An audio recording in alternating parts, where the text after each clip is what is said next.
રહ્યા છો ગુજરાત 18 લાઈવ. હવે જોઈએ અગત્યના સમાચાર. વડોદરા શહેરમાં સુંદરપુરા ગામ પાસે વધુ એક હત્યાનો બનાવ બન્યો. સુંદરપુરા રોડ પર આવેલા ઓર્નેટ કોમ્પ્લેક્સમાં બની ઘટના. બે દુકાનદારો વચ્ચે સામાન્ય ઝઘડો થતા ઉગ્ર બોલાચાલી બાદ તીક્ષ્ણ હથિયારથી હુમલો.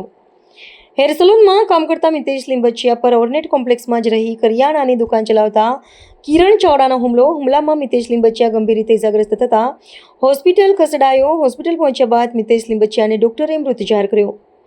પોલીસના ઉચ્ચ અધિકારીઓએ ઘટના સ્થળે પહોંચી વધુ તપાસ હાથ ધરી. વડોદરા શહેરમાં છેલ્લા 24 કલાકમાં બીજી હત્યાની ઘટના. જી સર, શું ઘટના બની છે? કેવી રીતની ઘટના બની? સુંદરપુરા પાટિયા ગામ છે, જે હાઈવેથી અંદર વળતા જ 100 મીટર અંદર આવ્યા પછી એક કોમ્પ્લેક્સ છે, જ્યાં ઉપર ફ્લેટ છે અને નીચે દુકાનો છે.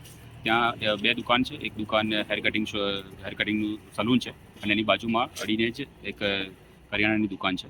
જે હેર કટિંગ સલૂન છે ત્યાં એક વ્યક્તિ કામ કરતા હતા. સાંજના 5 વાગ્યાની આસપાસ જે બાજુની કરિયાણાની દુકાન છે એના માલિક છે તે આવે છે અને કંઈ બંને વચ્ચે કંઈ માથાકૂટ થાય છે અને ઝપાઝપીમાં કંઈ ચપ્પાથી ઘા મારીને તે વ્યક્તિ ત્યાંથી ફરાર થઈ ગયા છે. જે વ્યક્તિ પર ચપ્પાના ઘા થયા હતા તેને હોસ્પિટલમાં સારવાર માટે ખસેડવામાં આવ્યા, પરંતુ સારવાર દરમિયાન તેમનું મૃત્યુ થયું છે. જે આરોપી છે તેને પકડવા માટે ક્રાઇમ બ્રાન્ચની ટીમ, એલસીબી અને ડી સ્ટાફના માણસો અલગ અલગ ટીમ બનાવીને અત્યારે હાલમાં શોધખોળ ચાલુ છે. જી સર, જે મરણ જનાર છે એનું નામ શું છે?